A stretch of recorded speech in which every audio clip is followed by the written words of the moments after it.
It's another edition of Shotgun Saturday. If only we had the rights to it. We don't.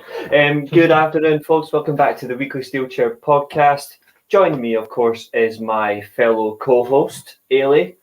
Today, massive show, but before we even dive into everything, the all-important question, how are you? I'm doing pretty well. Well rested. I was actually down in Manchester yesterday watching a bit of cricket, so I didn't want to alienate the fan base by cricket. And they go, "No, she's going to talk about that." I'm not, but it was a lot of fun. Went down and back on the same day, so pretty tired after that. But no, I got a good rest, and I'm feeling good, and I'm excited to get into another edition of Shotgun Saturday, 2 in a row. This is the most consistent we've been. So, how are you doing? This is our slot. Saturdays at 3:00. Perfection. I'm very well, thank you. I've had a very decent week. I was back at work. Only been in 2 days. I was off on Thursday, so 2-day working week. I think for many people, I think they'd be quite jealous. But for me, I'm not really fussed. As you said, we have got a massive show today with a twist. Something that's never been done on the Weekly Armchair before. Something that we don't do. But I'm going to give it a shot because I think it's good to have multiple views. Obviously, I am the host. This is my show. Eilidh is my co-host. But what I will be doing throughout the show is I'm not just going to be diving into the comments. I am going to ask throughout the live chat if anybody wants to come on. Now, there are some channels, and I'm going to make this very discreet before we jump in. There are some YouTube channels who expect cameras to be on, cameras to be off. I don't mind. All that matters to me is your thoughts, your opinions, and your voice. If anybody at one point, even for 5-10 minutes, wants to come on and give their opinion on today's show, the main topic of today's show, just drop a comment and I'll see if I can get to you any way possible. I could drop the link, or if you've got social media, I could message you. Yeah, it's very discreet. Like sport, but for the best sport, the pinnacle of sport, and today, Reece, the pinnacle of sports entertainment, the WWE, with some fairly major news coming out. Exactly. All this covered on today's show. We'll be here for an hour, but we can get through a lot in an hour. And we do quizzes on this channel. We do quiz on this podcast. Usually I'm the quizmaster. Not today. The baton has been handed over. I set the challenge last week. I think you said we're delaying the showdown between you and Keen. So this week we've got a bit of a practice for you. It's also a practice for me because I've obviously never written the questions before. I was writing them last night on the way home from Manchester. And sort of just double check them this morning, making sure the answers are right as far as I've researched them. It could be a disaster. It could be fantastic. Either way, it will be worth watching. So much like AEW Dynamite. Sounds like a Roman Reigns match. We'll see how it goes. But before we do that, obviously, today's main topic is, of course, I'll be showing in just a second. But before we do, I just want to bring up a few comments, of course.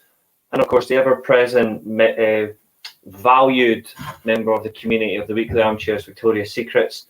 He's in every single show that they can make, and that is something we do appreciate.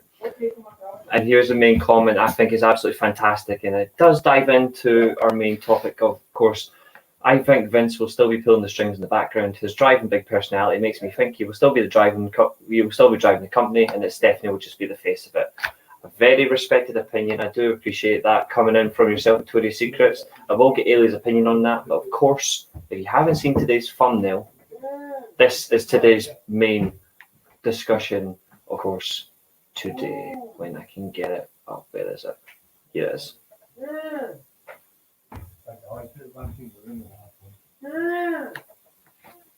Well and truly, it is an end of an era. The end of Vince. Or is it? We never really saw coming. Absolutely. Just on the back of Victoria's Secret's comment where he talks about Vince in the background, Stephanie's just going to be the face. Obviously, there has been a corporate reshuffle.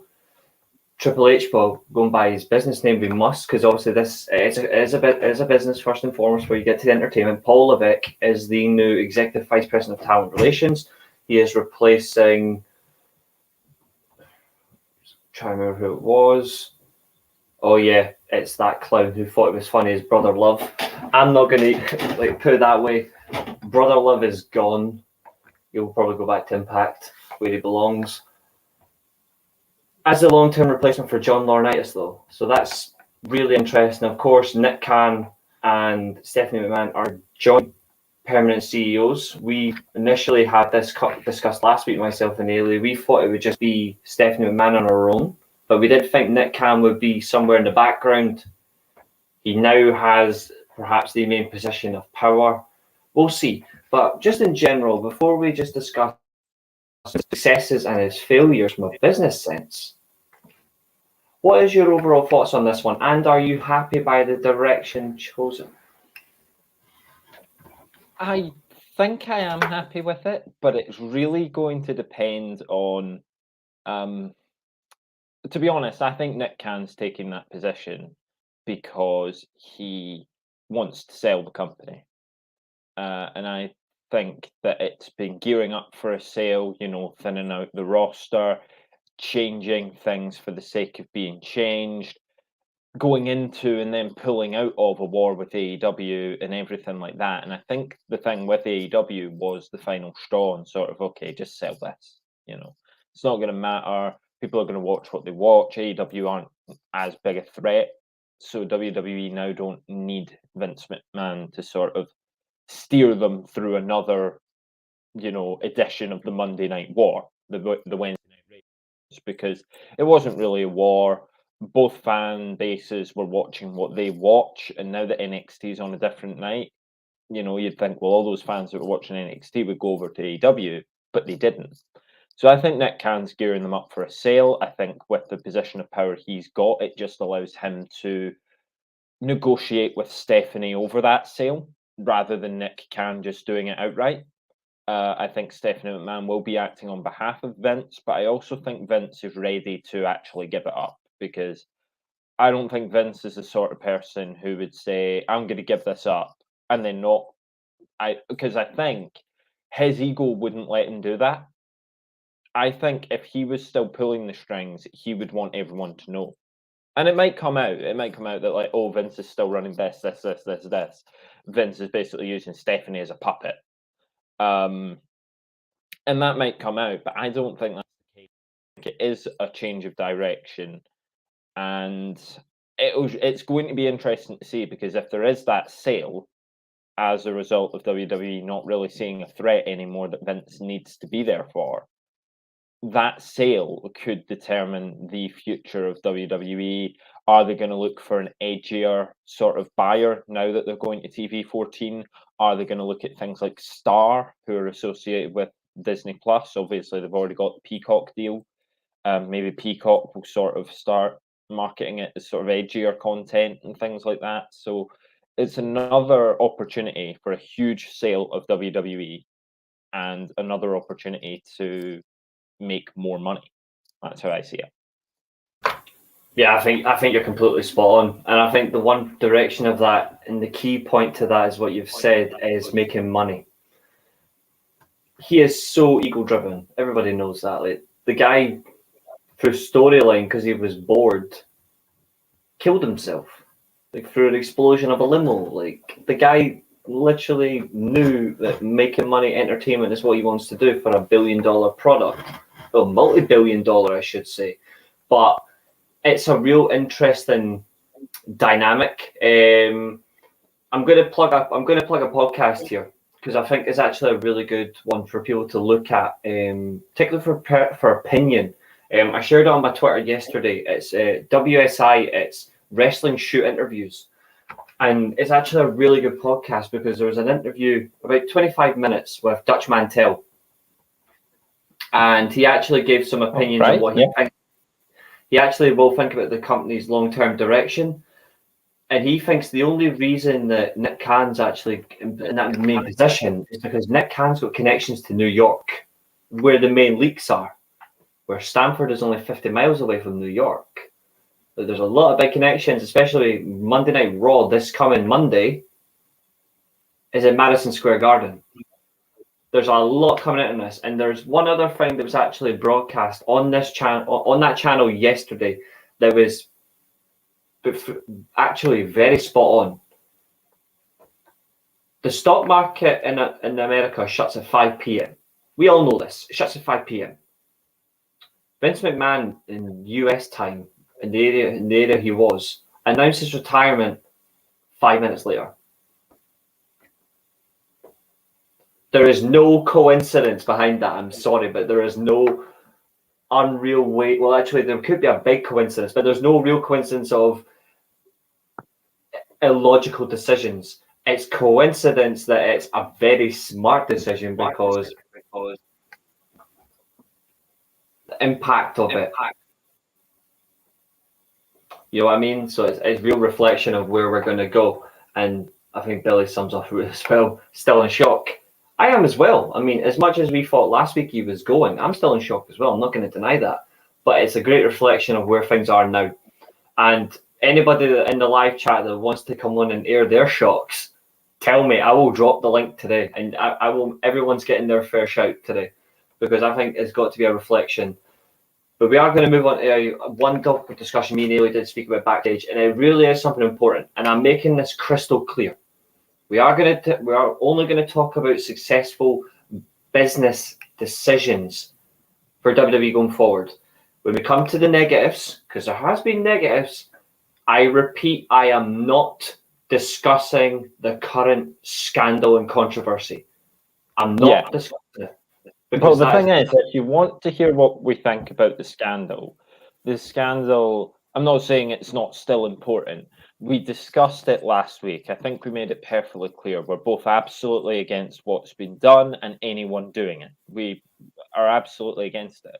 But if you're going to look at the Vince McMahon era, let's not sum it up with the last couple of months. Let's look at what he actually did for WWF, then WWE, what he did to take them forward, what he did to bring them back a little bit, things, successes and failures, and let's weigh up, the Mr. McMahon character and Vince McMahon, the chairman of the WWE, and everything he did, rather than looking at the last couple of months. Exactly, and that's what is more important. And if you do want to get our opinion on it, we did discuss it last week. By all means, go back, watch it. It was a brilliant show. But just on the cusp of it, we are going to talk about pure business decisions, successful ones. And I think as much as everybody knows my personal opinion on him, I cannot stand Hulk Hogan. I don't rate Hulk Hogan as a wrestler. I never have. Very few people can stand Hulk Hogan. It's okay. I don't think you'll be alienating people. But on the cusp of it, he has made some fantastic decisions. And for me, number one is when he went national, he built everything around Hulk Hogan. The best decision he ever made was buy into Hulk Hogan with what he was doing. Yeah, I mean, it's got to be right up there. Vince McMahon, and maybe not in recent years, but Vince McMahon back in the day had a real way of going, this is the guy. And he would get it right. And he would get it right. And I would argue that the only time he probably wrong is most recently backing Roman Reigns. Because, people were getting sick of John Cena when he was the guy, but John Cena also had that huge following. John Cena was also doing all the Make-A-Wish stuff. John Cena wasn't nearly as hated as Roman Reigns. And when you go further back, even fewer people hated Hulk Hogan. When he put all his eggs in the Steve Austin basket, absolutely no one seemed to hate Steve Austin. Okay, you could think The Rock was better, and you'd be right if you did. But no one was actively saying, oh, Stone Cold Steve Austin's bad. I may not have, I think I've spoken Only on the show, one person. Only one person. It may not have connected with me, but I can see, I'm not flat out going to say, oh, Stone Cold wasn't a draw. Like, that's a lie. So when you go way back to Hulk Hogan, that was a huge draw. That was the thing that tipped WWE, as you say. They went national. That was the guy to go national for. The red and yellow was Hulkamania. It was a pop culture phenomenon, and it dragged the WWF from that wrestling company to something worldwide. Absolutely. And to sum up perfectly from myself and Eilidh, Billy straight in there, Hulk Hogan, as much as people hate him, he made the 80s and the 90s. It's true. And he's not a douche. He's another thing, but I can't say it anymore because I promised I would never swear on this channel anymore. But I promised I wouldn't swear anymore. Be nice. Yeah. I would say, in terms of that, the Hulk Hogan thing he did get right.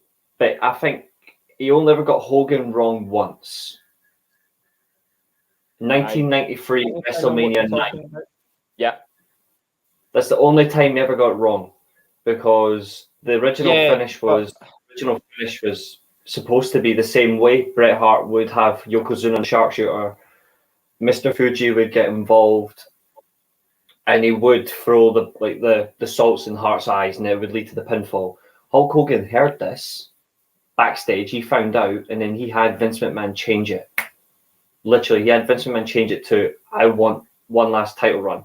That's fine. Bret Hart is the long-term option going forward. They've already planned who the heels are going forward. You had Diesel in the background, although his title run was more bland than Bob Backlund's second reign. It's funny because remember that Diesel's the guy, Kevin Nash is the guy who's come out and said that certain people didn't draw as world champion. And he was number one for me. Someone who doesn't draw as a world champion, Kevin Nash, Big Daddy, was you. Exactly, and that is one of them. So like you had heels in that time. You had Diesel before he became a babyface, although he went back to being a heel. You had Shawn Michaels before he became a brilliant babyface, but as a heel, outstanding at the time because he was a very cocky heel, which is what you wanted to rival Bret Hart. And he was easy to hate. And it was very easy. And then obviously you had Yokozuna, the perfect heel. So on the back of that, long-term options, but obviously Hogan found out he had it changed. Still have Hart lose the title to Yokozuna. I'll come out and squash Yokozuna in less than a minute. Horrible decision. And eventually Hogan effed off. See, I don't have to swear, I can hyphen it. He effed off to WCW after King of the Ring 93. Moment, do you think that was the genesis for what years later would become the Money in the Bank cash? Do you think people were always looking back at that moment and going, the heel just won or the face just won? Obviously, with Money in the Bank, it tended to be a more heel thing. But I almost think the roots for the Money in the Bank cash-in come from WrestleMania 9. So has that not happened? Does you would never have the concept? Although Chris Jericho's idea, Jericho's invention. Who was it? But does he get the inspiration if he doesn't look back at WrestleMania 9? It's hard to say, but it's a brilliant shout. But ladder matches and all that were around for years. Opportunities were around for years. But that's a very good one. The next decision, obviously, Hulk Hogan was big. The next decision for me was the new generation. I'm not going to go through every single era. I'm not going to do the new generation, the Attitude Era. I'm not going to do that. I'm just going to take bits from it. So for me, the new generation, Razor Ramon, Shawn Michaels, Bret Hart. You have to give him a little bit of props because he was an absolute brilliant big man. Kevin Nash as Diesel. You have to give him these props for that. He was just a really terrible world champion. The 1, 2, 3 kid. As someone who was there and as a part of a tag team, brilliant. Yeah. He was not the main guy. He was never going to be the main guy. It was never going to work. He was always one of 4 and the least exciting of that 4. Absolutely. And you also had the 1, 2, 3 kid who got over very quickly. And then obviously the biggest decision he ever made was put faith in a man that was told by Ole Anderson in WCW that he would never be a draw. A certain Mark Calloway, or as we now call him, the GOAT of wrestling, The Undertaker. That is all. And obviously you had the greatness behind. You had the greatness behind in Ted DiBiase's later years as well, with the $1 Million Corporation. Very smart decision to invest in that. That for me is key. Very smart decision because it doesn't just change WWE in terms of going forward from an entertainment perspective. It introduced them to the technical side that wasn't around as much for them. It was mostly New Japan. It was mostly the NWA, which then became WCW, and as they split, it was more down their alley. WWE went into this more the high-flying technical side, longer matches, better caliber, investing in Bret Hart to take over from Ric Flair. This is what you wanted. The old generation was dying out. Randy Savage could still go until he was forced on commentary. Doink the Clown was still around for humour, which was a great decision anyway. But it was really key. You invest in these guys, and for me, the best ones by far were obviously Yokozuna came at the time, but for me it was Hart, Michaels, Owen Hart, The Undertaker. The four key for the new generation were them, and Razor Ramon at the end, I would say, before he left. Those were the keys because it gives you something, it gives you substance, it gives you product, and it ties into Victoria's Secret's comment, if you actually think, because this is where Vince McMahon's ego came around, was the new generation. You always knew he was right. How he looked to try to push Reigns a face is a good point. We'll come to him very shortly. But it was obviously what the fans didn't want him, wouldn't accept him as a face. Exactly. WrestleMania 31, they changed the plans 2 hours before the main event. 2 hours before the main event, Roman Reigns was due to beat Brock Lesnar. 2 hours later, Reigns loses as the pinfall, as the non-champion, to Rollins. Thank you, Jesus. Moving on to Billy, he's got a very interesting question. Now Vince is gone, who would you like to see back who left the company? Mine would be Bray Wyatt if used right. Good shout. For me, I would have Bray Wyatt back. I'd have the Undisputed Era back. I'd have William Regal back. I'd have Bryan Danielson. And I would have Cesaro. I don't think we can just go and I don't think we can just go and take everyone back from. I still would, though. Unfortunately, we'll wait and see if AEW wind them all up. But yeah, I think I don't know. Like, if you look at who you'd like to see back, who left. For me, it's William Regal. A Vince call. See, I'm going to go elsewhere with that. I'm going to say Mauro Ranallo. Ooh, okay. Because I wonder if that new sort of Vince is gone. We're not having this old boys club anymore. I wonder if Mauro Ranallo would come back. And him and Nigel McGuinness was the best country team I've ever heard together. Apart from Pat McAfee and Michael Cole right now. Current, obviously, that's really good. No, I'm only winding you. It doesn't come close to Ranallo going, yelling there's a malfunction at the junction, and then some great technical colour by Nigel McGuinness. It was really good. The dynamic there is great. So if I could get that commentary team back just all the time, that'd be great. But outside of that, Bray Wyatt returning would be good. But again, WWE are always going to be able to make something out of the people they've got because it's their brand. They'll always be able to turn something into something. I don't think Bray Wyatt's going to want to do this if he doesn't get to do his movie stuff. And last I heard, he was quite happy doing the movies. People thought those Edge vignettes were for Bray Wyatt when the first one aired. Obviously, that's turned out to be Edge. So, which is crazy. We already I don't see Bray Wyatt. I wouldn't hate it. True. I'm going to say I like this shout, Victoria's Secrets. I do love it. I only have one thing. I don't ever see Jericho returning to WWE unless it's for the Hall of Fame. Which is rightfully so. He deserves a Hall of Fame induction. If he does go back, though, he would be a brilliant man to work with. Well, he always is. But I think I don't like seeing him all the time in hardcore stuff. The man can wrestle. Just let him wrestle. I mean, I've got no issue with blood and all that, but I really want to see him continue wrestling properly because it's what he's brilliant at. He's not a hardcore guy. It's not what he is. Oh, please no. No. Keep Lana away doing wrestling entertainment series that died and keep Rusev far away from that. Because now when Miro comes out, I'm still like, oh, it's Rusev with a different name. If you put them back together, Miro goes back to being Rusev and he loses everything that he's become in AEW, and he's not even been made in AEW yet. He also has to go back. He also has to go back to his wife with a fake Russian accent. all I'm saying.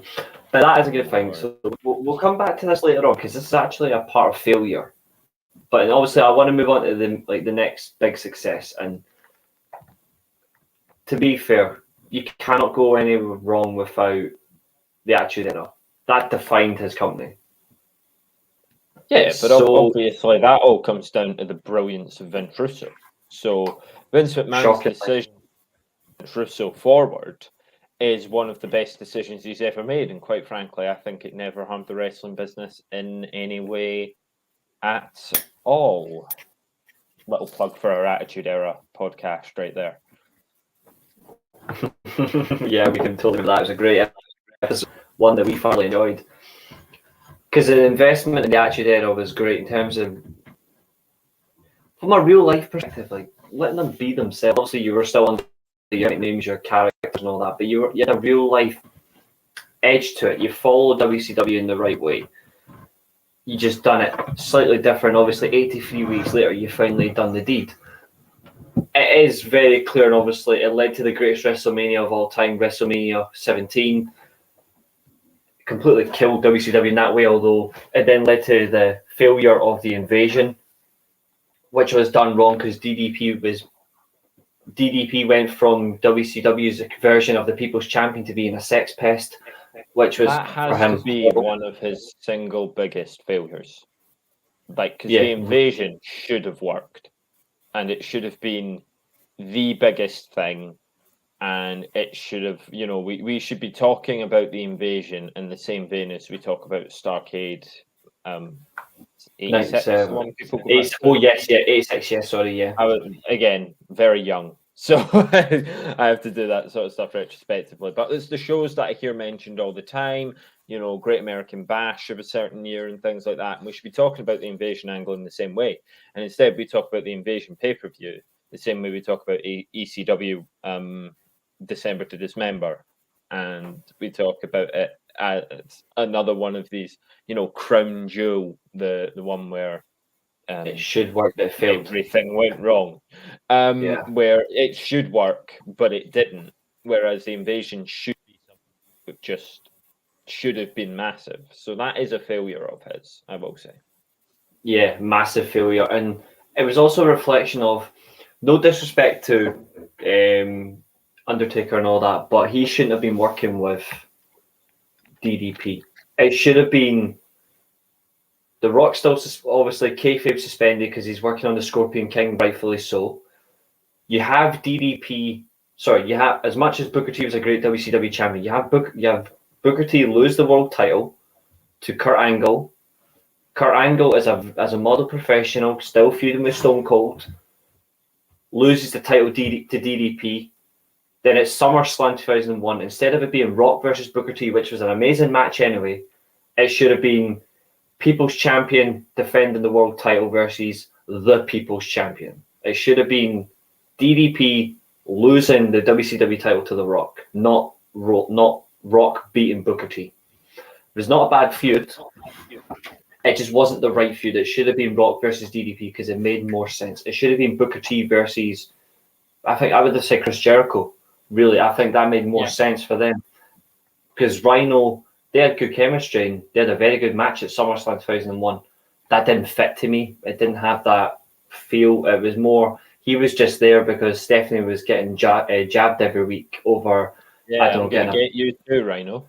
That classic line. But yeah, when you look at those failures, though, and the failures that we'll talk about going forward as well with Vince, it was always the same thing. And you saw that kind of switch. Vince McMahon booked things that popped Vince McMahon. And Vince McMahon would promote things that he got a kick out of and everything like that. What it meant was, we did see some of the best things ever. Got a kick out of the faces of Foley. So we know that really worked. He clearly sees something in Stone Cold. He got a kick out of, even if you think of comedy characters, the Hurricane. The Hurricane doesn't happen if Vince. Oh, look, it's nothing. He knows you. So, but because Vince is always booking for an audience of one, that audience being himself, it meant that some of the things he booked were very much booked for himself, and the fans knew it, and they were like, well, Vince is happy with that, but I'm not sure we are. I agree. And obviously, the Attitude Era would then die officially. And for me, it died at WrestleMania 17. Like, that's when the Attitude Era officially died. It then transcended. You had a good Alliance versus WWF match at Survivor Series, which was a good feud ending. You would then move on to the Ruthless Aggression Era, which was very correct towards wrestling, because that was geared towards, we are now going all in for pro wrestling. But from an entertainment standpoint, that was where it came back to pro wrestling. Although there were a lot of limitations built into certain stars, they had to rely too much on older guard, who were still good, but nobody wants to remember the Triple H title run where he buried every single human being. Nobody wants to remember that. I've heard Roman Reigns took inspiration from it, though. So, again, seeds are planted in the past. Yeah, exactly.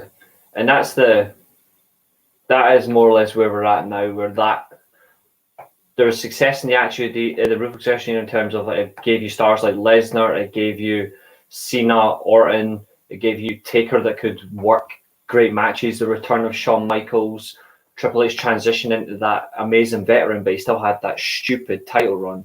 Yeah, but you also look at the products that weren't Vince's initially, and you do have to look at the ones that came out of WCW and were a success. Absolutely. You look at, unfortunately, Eddie Guerrero with everything that happened, Chris Benoit with everything that happened, but beyond those two, Jericho became something, Booker T became something. Kane became bigger than what he was huge. Kane, this sort of creation and everything like that. But what you saw and what you're talking about is that they're making all these memorable gimmicks. But again, this was a time where post-Attitude Era, people were sort of settling into the fact that, okay, this is, formatted. This is a show that works by design, and more people are getting on board with that. And what that means, I think, is that Vince was always trying to book those sorts of characters, trying to make those sort of gimmicks that people still believed in as if they were real. But as things got more modern, as the fan became smarter, Vince McMahon, I'm not saying is dumb, but it's almost like Vince McMahon couldn't get as smart as the wrestling fan base. And that was the genesis for Tony Khan to create AEW, because he's a smart fan making a show for the smart fans. You don't get Britt Baker coming back holding a sandbag on TV. And because your WWE fan doesn't know what that means. They're like, has this sandbag been involved in a story? The AEW fans, the smarter fan base, get it. So I think as time moved on and wrestling fans got smarter and became more aware that, okay, this isn't real, Vince McMahon was still booking it as if it was real. And that's where it got beyond a lot of fans. And sort of, WWE were almost like their fan base, not necessarily the other way around. And that's why they went so kid-centric, because kids won't care if it's real or fake. Kids watch cartoons and everything like that. They just enjoy what goes behind it. And to be fair, Billy does make a fair point. And obviously, the first time we discussed eras, I can guarantee you, and I'll say this in the right way, Eilidh agrees with this comment.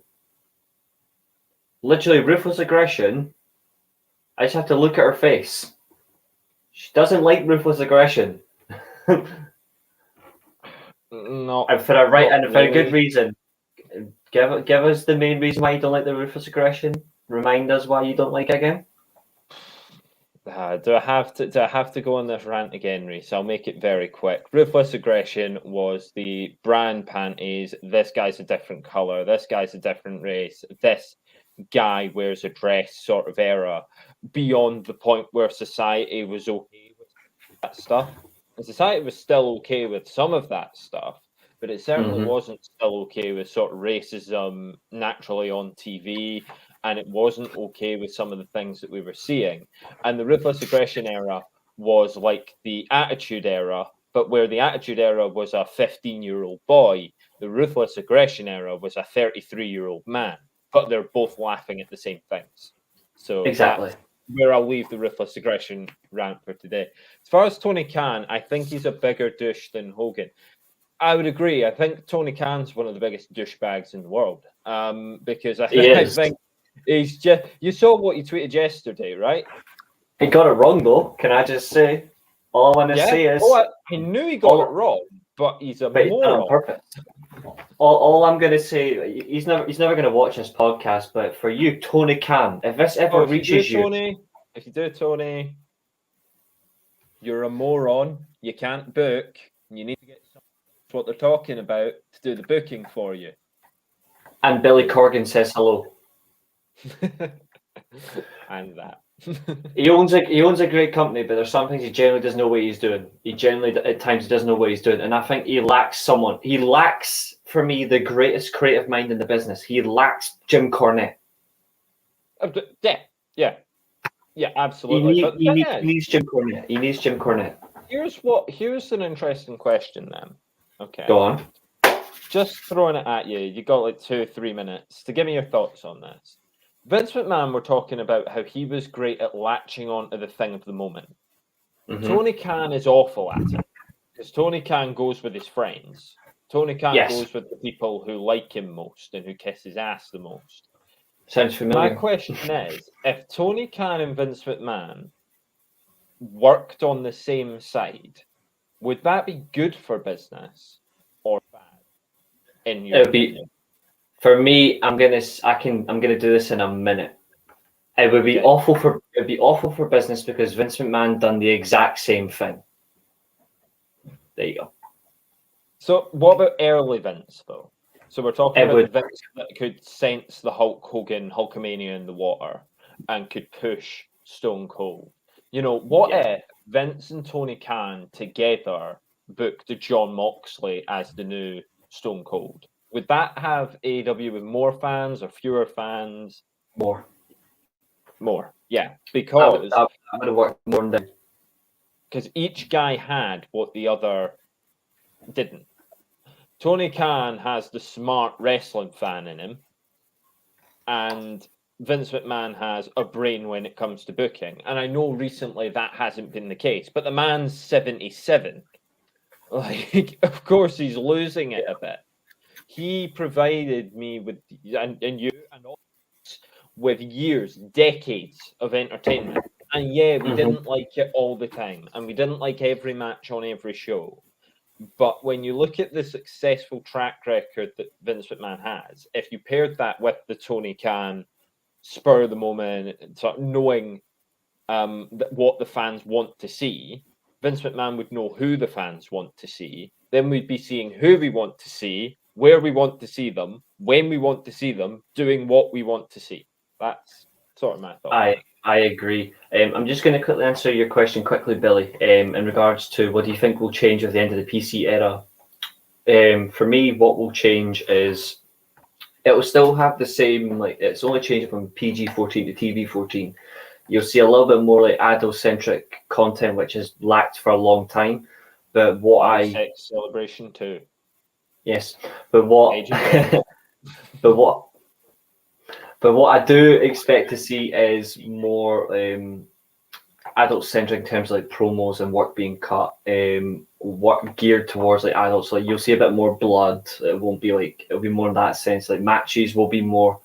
You won't see like an absolute barbaric match without blood. You will see a certain match where we discussed it last week. Like certain match types will come back that they couldn't do in the PG era because it would. For them, it would geared out towards like sponsors that are central towards children. It would completely cancel the product. So those sponsors have been already made aware.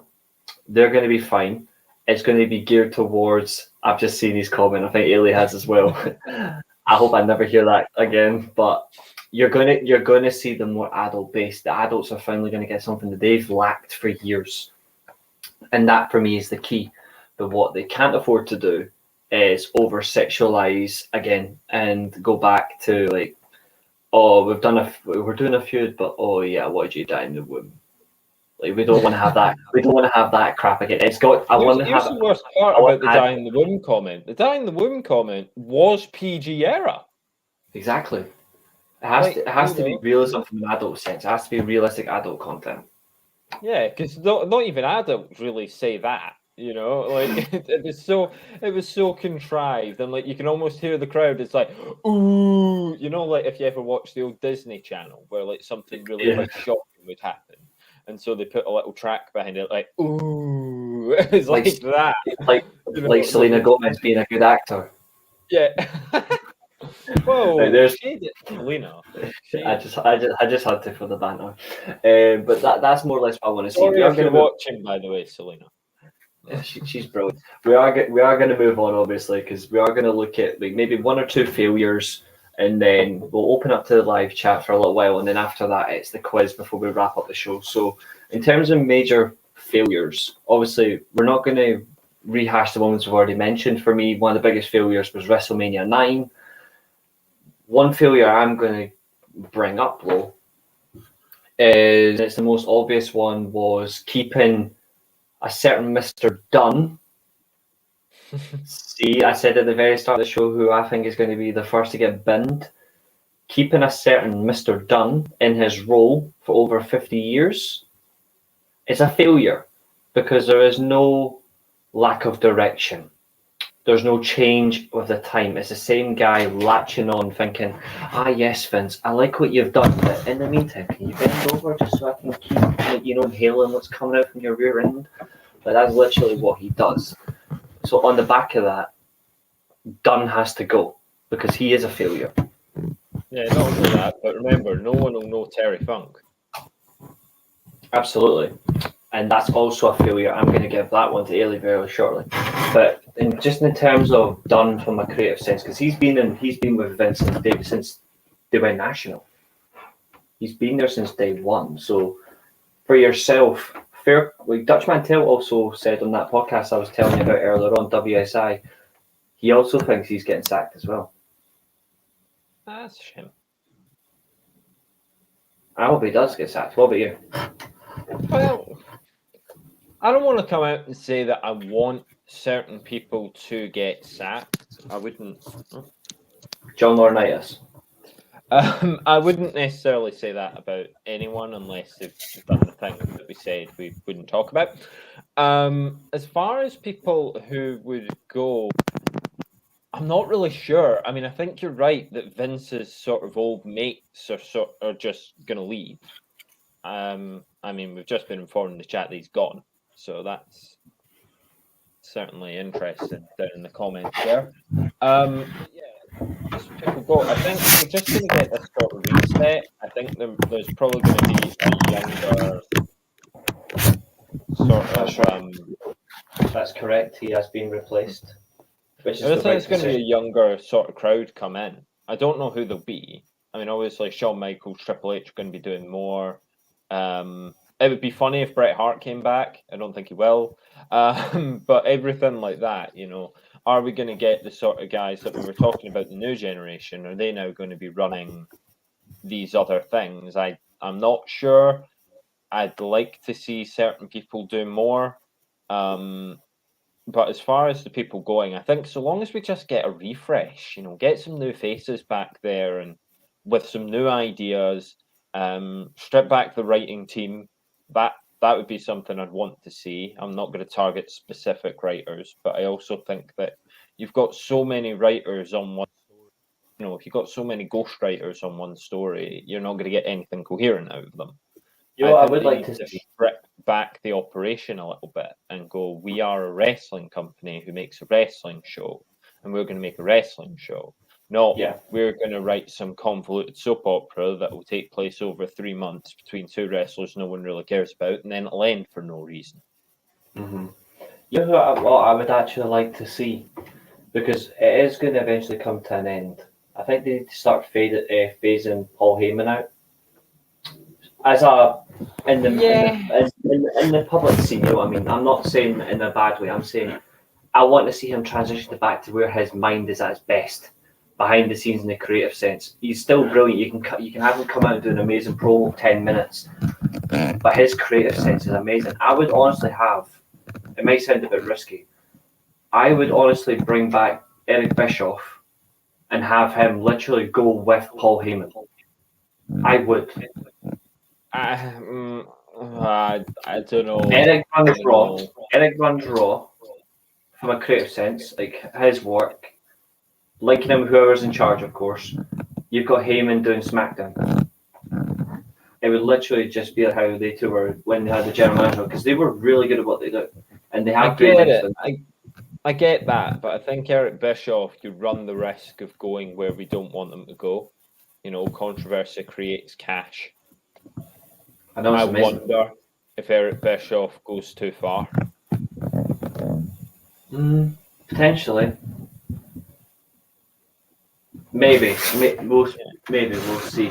But obviously, there is another mention in the chat. Obviously, Victoria's Secret has obviously echoed that the 2002 return of the NWO was an absolute failure. From a business perspective as well, like it was a failure because we mentioned it earlier on about the invasion feuds that got wrong. I've always said my all-time favorite is The Rock, but they got it wrong. I think it should have been Hogan versus Austin in WrestleMania 18. It should have been Rock versus Nash. Sorry, Rock versus Hall. Rock versus Hall. It should have been that, and it should have been Hogan versus Austin. But what you got though was an amazing WrestleMania match anyway. Hogan versus Rock, one of the best I've ever seen. It was one of Hogan's best work matches as well, including the post match. It was really good. But it should have been Austin versus Hogan. Yeah, again, it's one of those interesting ones. I mean, we've brought up a couple where, okay, we didn't get the thing we necessarily think would have made sense the most, but they're still good. And that was that difference I was talking about between Vince's booking and Tony Khan's booking now. Is Tony Khan will give you something else and you don't want to see it. Vince will give you something else and you're like, all right. I mean, less so recently, but as you're talking about with the Hogan versus Rock example, well, Rock versus Austin, you said it should have been Hogan versus Austin. That's what I mean. Yeah. You know, when you're talking about that example, we still got something we wanted to see. So there is that element as well of like, look, if you look back, you're changing history. Yeah, it might have been better, but is that the, you know, if I gave you a magic wand and said you can change any match that ever happens, you know, you can swap who was in those matches and you can swap a card around. Is your first shout honestly going to be to take Rock Austin away at WrestleMania? No. So that would be my point there. I think that's a fair point.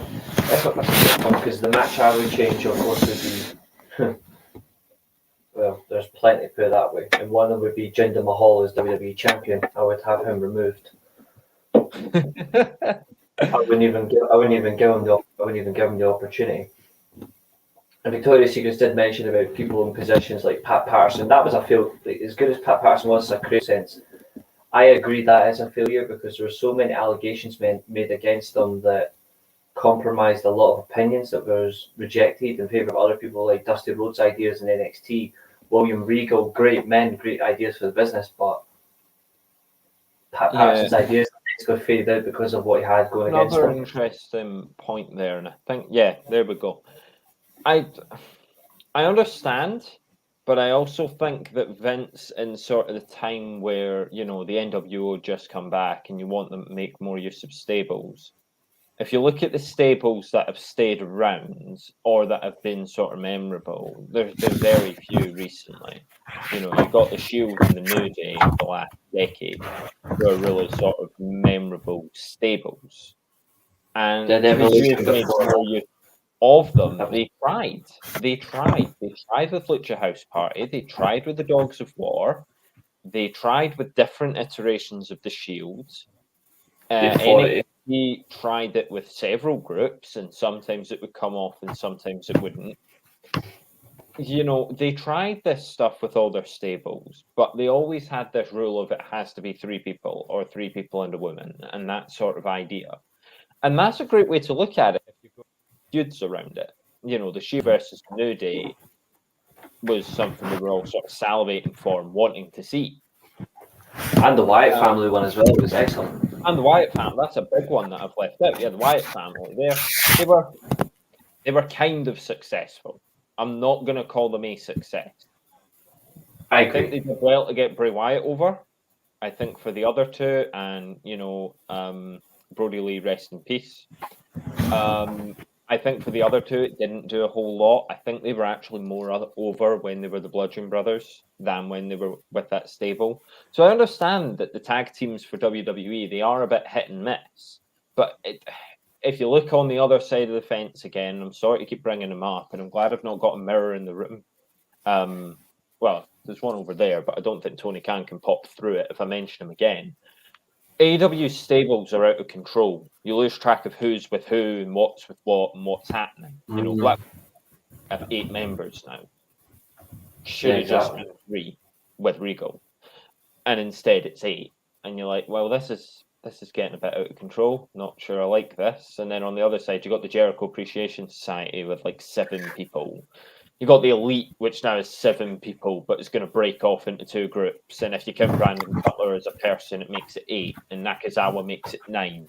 It's like, I remember a mission off the old Simpsons Hit and Run game, and it might be based on the title of an episode, and Baby makes 8, based on Apu and the octuplets. And you're like, yeah, and Guevara makes 8. You're like, can we settle down on the size of the stable? So I think you're right in that. I think the comment's right, and that stable should have been used more. So thanks for that, Victoria's Secrets. But I also think if you use them too much, it becomes like tracking something else, not wrestling and just watching wrestling matches. You're like, oh, well, guy defected over here because he wasn't getting enough respect in his old group.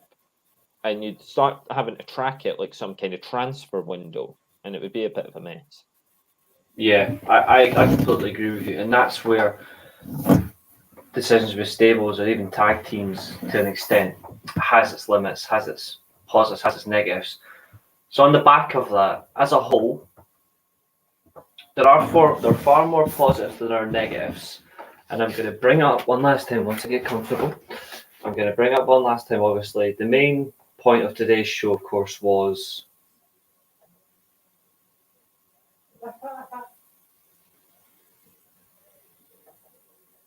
truly an end of an era. On the back of that, though, we have about 7 minutes left. Hope everyone has enjoyed the show. It's now over to my co-host for the final part of today's show. Over to you. And I'm going to put myself on full screen. And I'll just to prove I'm on full screen, I'm going to bring up my phone. You're just showing that you're not sort of cheating here. I'll be honest, I hope that I've got the answers down to these questions right, or we're both going to get roasted in the comments. I did this research, was pretty tired. I have double-checked it. So, proof. Once it lets me. See, I'm in full screen. Yeah. The live chat is not there. We trust you're not going to cheat. Anyway, so I'll never cheat. So this is going to be a good gauge for me. Like, have I made it too difficult? Some of these questions I genuinely did just Google the answer to myself, because I was like, well, you've got more of a historical wrestling knowledge than I do. So if I'm going to do anything from before I was around, I've sort of got to Google it to see what it is. Okay. I've got questions here for you. That's fine. Do you want me to write them down? Do you want me to write them down or just repeat them back to you after you ask the question? So just sort of repeat your answers. You don't just say your answers, repeat the question. Well, ask me to repeat it and I will. Things like that. Yeah, no need to write it down. We'll go for just spoken answers, not writing them down. And that way we'll see how you're doing. So we call this sort of warm-up, preparation for Keen. Will it be a squash match or will it be an upset? Let's find out. We'll find out. Before we do the quiz as well, obviously, you don't have to go into full screen yourself. I'll let you monitor the live chat as well, just see how everyone else gets on. Like for our viewers like Victoria's Secrets, Billy, anyone else that joins, I'll give you free reign to have a look at in the live chat just to see if anyone else gets the questions correct as well, because it'd be a good laugh. So yeah, I'll be giving the answers question by question. So after Reece gives his answer, in the comments, you're free to type your answer. Reece has proven that he can't read them. I will read them anyway, and we'll see if anyone gets them right. So I've got 6 Are there questions here. Any multiple answer ones? One of them is a multiple choice question. Okay, I am ready to go. Okay. Question number 1 for you then, Reece. Which 2 wrestlers made up the famous tag team of the Mexicos? The Mexicos. It's quite a long time. That's a very long time ago.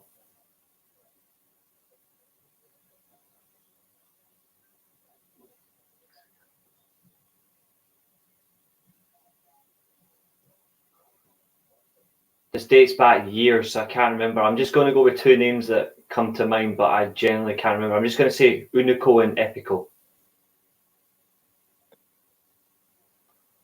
That is unfortunately incorrect. Now, you're right in saying that this goes years back, because with question number 1, I was thinking about my old copy of SmackDown versus Raw 2000, and it was either 6 or 7. It's the one with Triple H on the cover doing the whole, like, I am the game pose, that sort of thing. Billy's answer, he has one Mexicos. of the... Mexicos.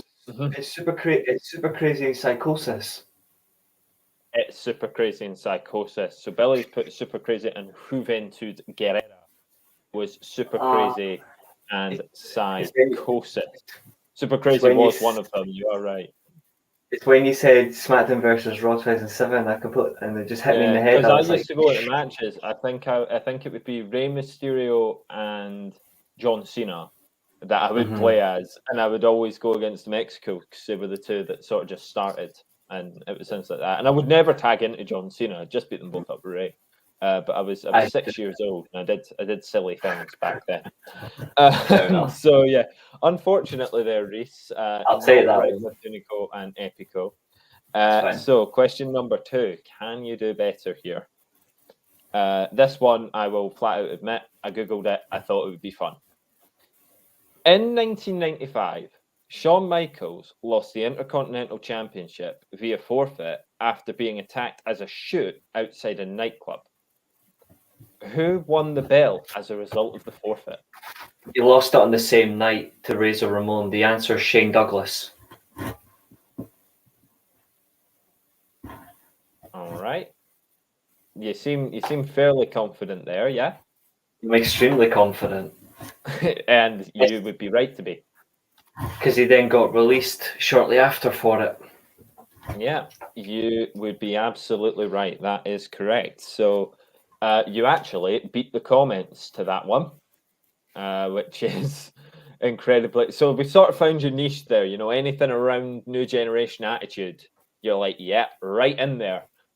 SmackDown versus Raw 2006, less so. So I just forgot. You and I played the games. I just exactly. They came out on lawnmowers, didn't they? The Mexicans. They did. Yeah, that's right. Yeah, again, something that wouldn't be okay these days, I doubt. I mean, the Dark Order now have a thing with lawnmowers. I wonder if Super Crazy could send them a cease and desist. Yeah. So, and Billy there saying he had no clue. So you've impressed there. You've got 1 out of 2 so far. Are you ready for question 3? Yes, I am. Question 3 skews modern because I remember watching it happen, everything like that, and it's from my baby. At NXT Takeover Toronto in 2019, the final of the NXT Breakouts tournament took place. You may remember that Cameron Grimes lost the final of the tournament. Which now released star defeated him?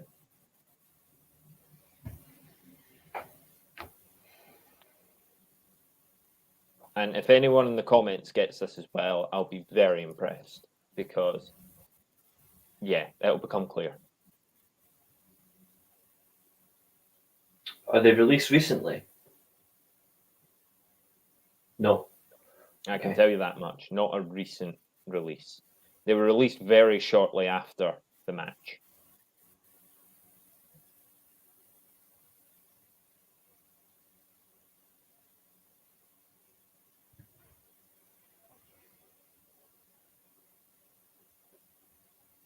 Okay, I'll throw you one last bone. They were released / left the company over controversy around a T-shirt design.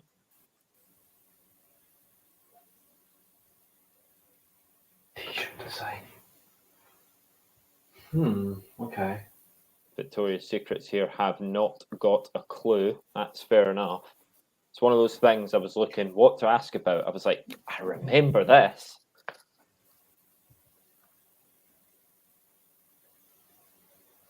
I'm not sure. I can't remember. Okay, do you want to just throw a name at it? We're talking NXT Breakout Tournament 2019.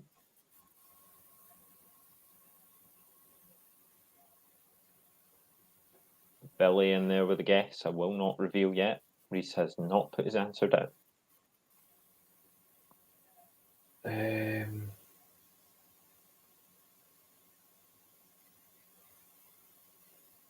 I'll think of something. I'll just say a name. I'm just trying to think of somebody who would have been around in 2019 that makes sense.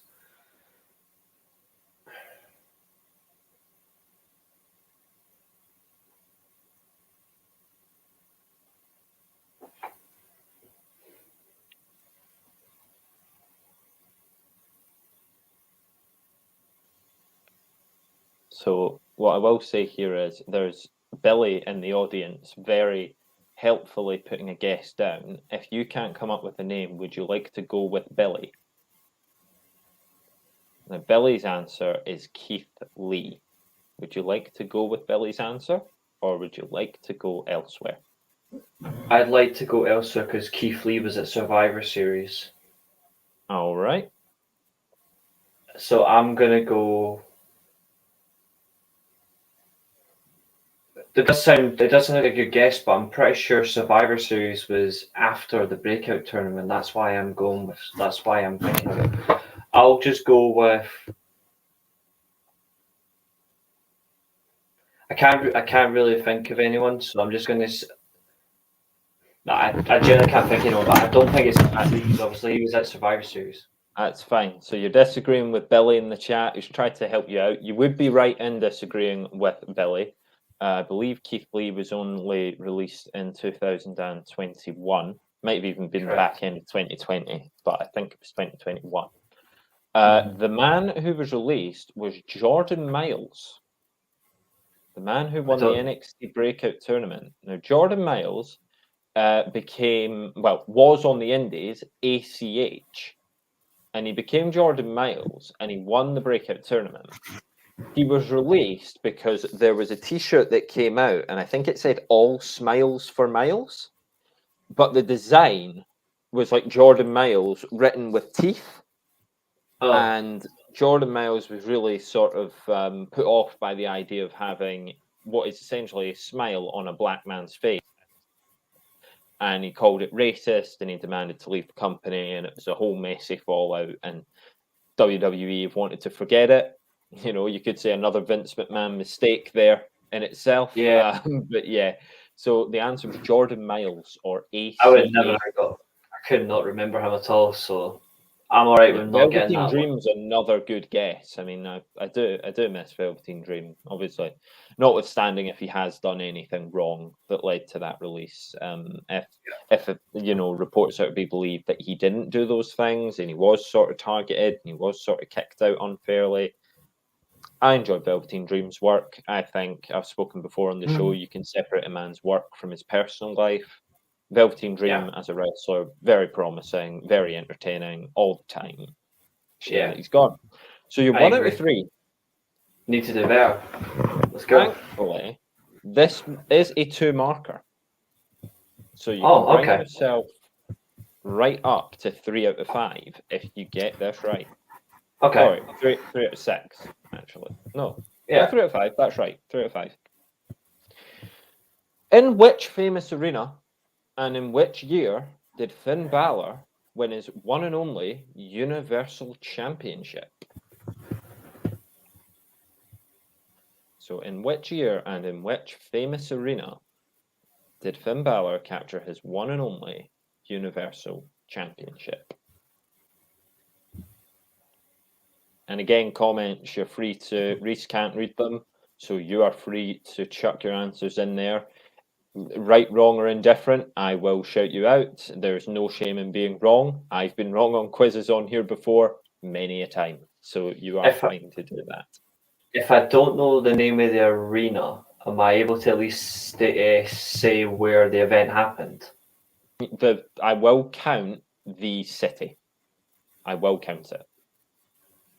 Summerslam 2016. Okay. And I'm thinking it was in Los Angeles. Are you locking that in, Reece? Yeah. I can tell you that it was at SummerSlam 2016. What I can also tell you is that you are wrong about Los Angeles, but Billy in the chat has nailed the pants off it. SummerSlam 2016 in the Barclays Center in Brooklyn. Finn Balor won his one and only Universal Championship. So, Reece, you are 2 out of 5. That's bad from my standards.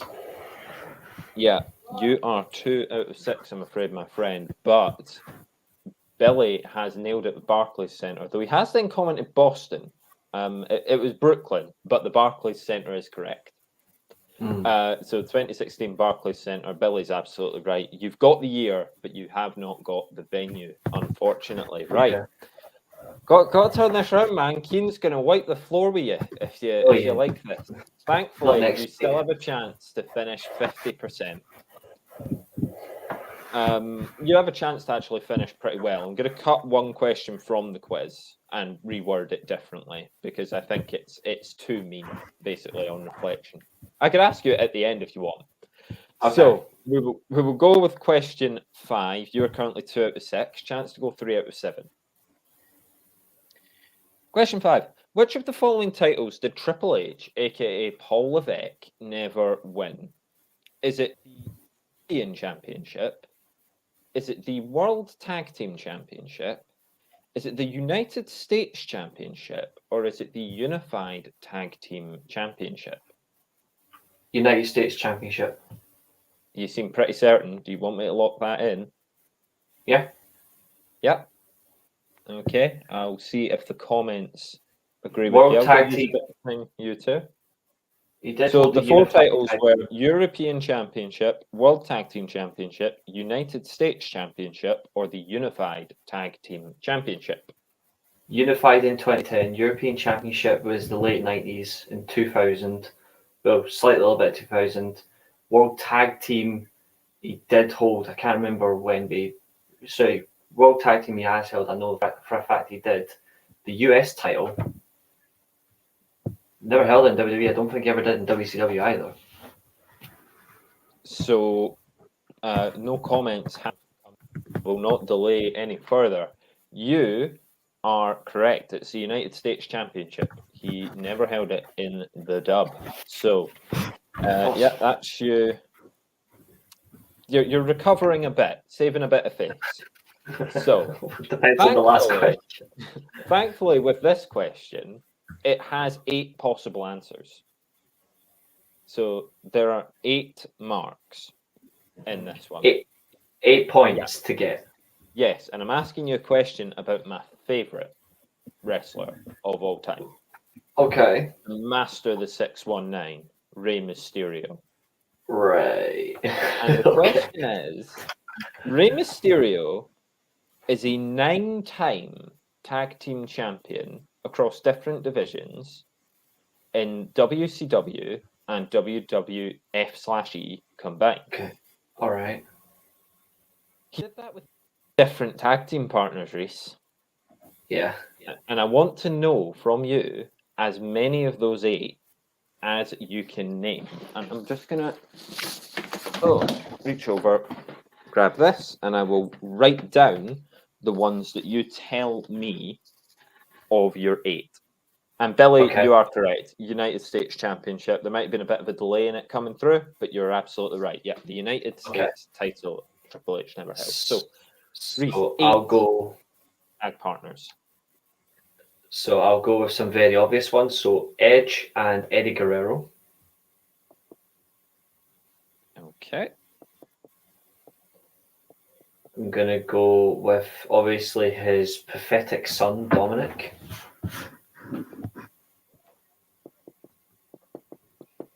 Okay.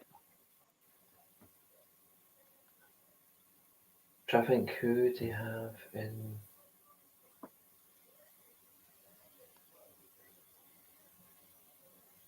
Batista. All right.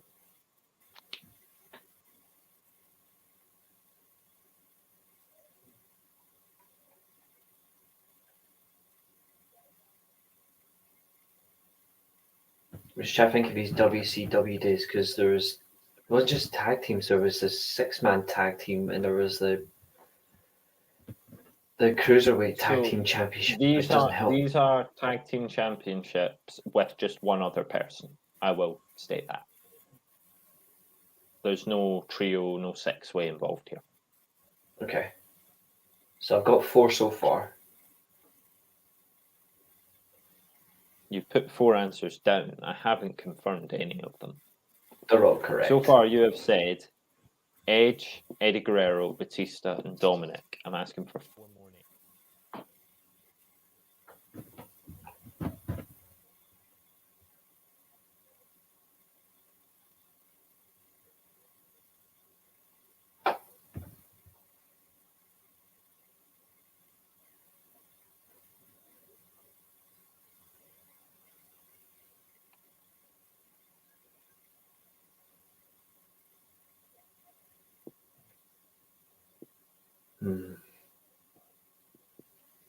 And Billy, I do see your comment. I will not reveal who's right yet, but I do see it.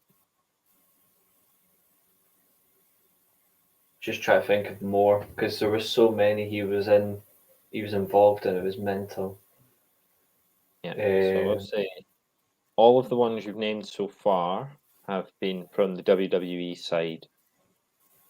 Just in terms of the talents you've named, they've been F/E. Yeah. So you've not gone into WCW yet. I'm thinking.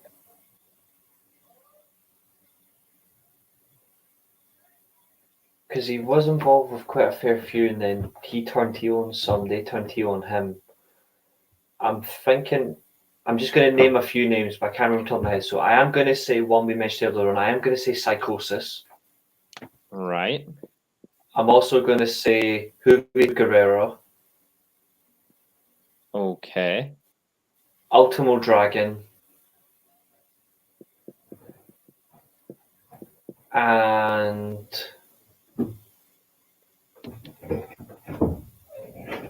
my last guess, because it's just completely out of the blue. Oh!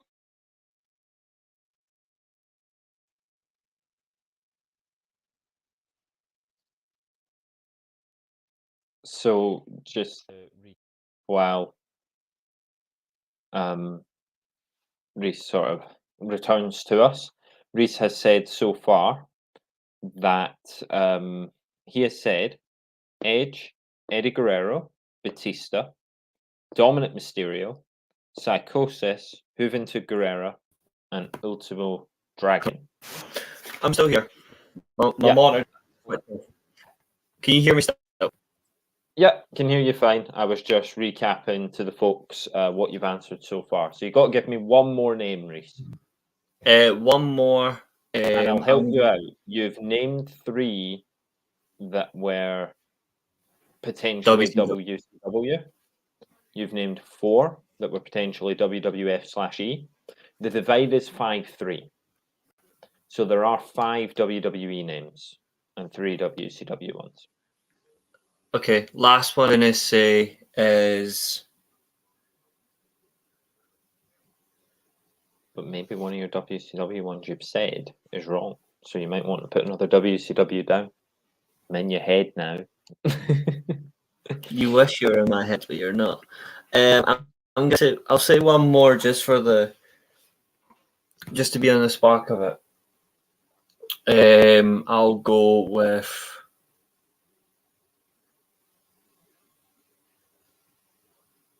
I'll still say Chavo Guerrero. I'm not sure. I can't think of anyone else, so I'll just say Chavo. Okay.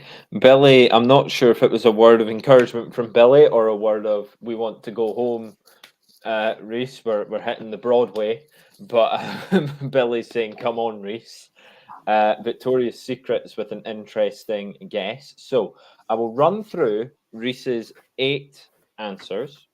I will run through what I have said, and then I will run through the correct 8. Okay? So, Okay. Reece's answers were Edge, Eddie Guerrero, Batista. Billy saying it was encouragement. We do love to see it, Billy. We love to see that. Edge, Eddie Guerrero, Batista, Dominic Mysterio, Psychosis, Juventud Guerrera, Ultimo Dragon, and Chavo Guerrero. Those were Reece's 8. Other ones from the chat, as Victorious Secrets lets me know it was a tough question. I am aware of that. I'm testing him and I'm looking because obviously we've got the showdown next week if all goes to plan. So we had in Billy. He said Dominic, Eddie, Edge, and Batista, like you did. He said Juventud Guerrera, I think after you mentioned it. And then he also said RVD. He was in my head, but I wasn't sure if he had done anything with him. He was in my head. Victorious Secrets then, I think, was adding to Billy's list or just throwing a name out there on his own and said Conan. What'd he say? He said Conan. That makes a lot of sense. So I can now reveal the 8 correct answers. And again, if it's wrong, the comments will shout at me anyway. So the 8 are, we'll start with the WWE 5. Batista, you got. Edge, which you got.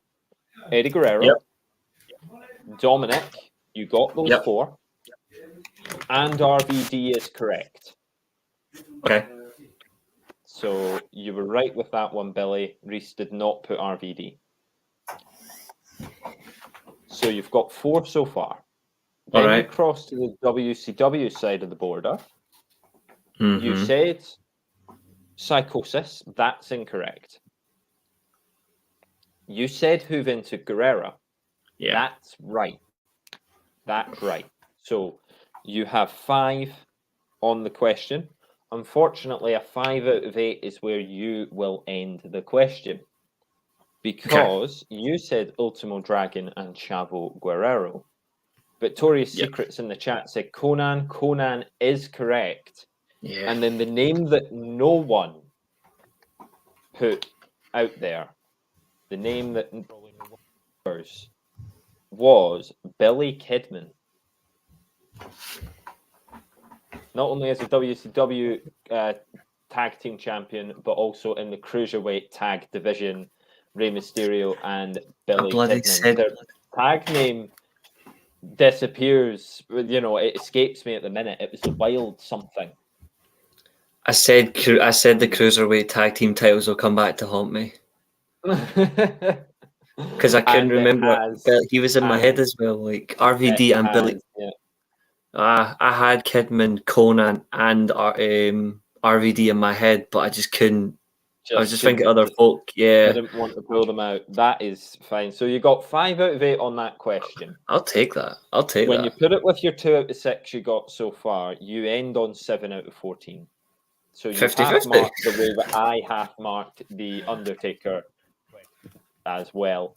I'll take that. And Billy's saying, yeah, I remember the WCW game now. They were a tag team. And Gaz Elliott there saying WCW was awesome up until 1998. You're not wrong. It was certainly more watchable before 1998 as opposed to after, and especially 2000, 2001. WCW, a show with a stench of death all over it. Billy, very happy to have gotten the Conan. Very happy to have gotten the RVD shout right. Victoria's Secrets, I imagine, is thrilled with the Conan shout as well. But yeah, so tough question. It's been fun. I see why you enjoy putting other people through this this torture. Absolutely, that's how it should be. You went with a bit of a long match there, about half an hour, but it was, I'm sure the viewers will all agree, a very tense half hour. And in the end, 7 out of 14 altogether. So, yeah, how I'll you do feeling better about that? next week. I'll take it, and it puts me in good stead for next week when I take on Keen. So it's all worth as we preview SummerSlam next Saturday, 3:00 on the Weekly Steelchair podcast. For everyone that is watching, obviously, thank you to my co-host. It's been an absolute pleasure. It's been a great show. It's been obviously for the channel. And for the channel, if you guys could all hit that like, share, and subscribe buttons, give us a follow on Sports Armchair on Twitter as well. And we really would appreciate it. We've got more content coming, and watching me sweat. You wish. I'll make him sweat more next time with next week's question. They were tough. I look forward to it. Thanks, Billy. I'm not sure if they were too tough, but we will. I will certainly be taking that feedback forward. Definitely. Not sure if they prefer a very tough quiz. I'm not sure if you and Keane will appreciate a gritty 0-0 until the last game where you're sort of both scoring steadily, but we will find out, and all will be revealed next week. Thanks to everyone for joining us on this one. It has been real fun as the rain drifts across outside my window and brings a dull atmosphere to this Saturday. We've both had the Weekly Steelchair to carry us through and to keep spirits high. Absolutely. And I agree with that. And all I'm going to say is, if you've got shotguns, fire them the right way. I'm just kidding. All in all, great show, and see you all later.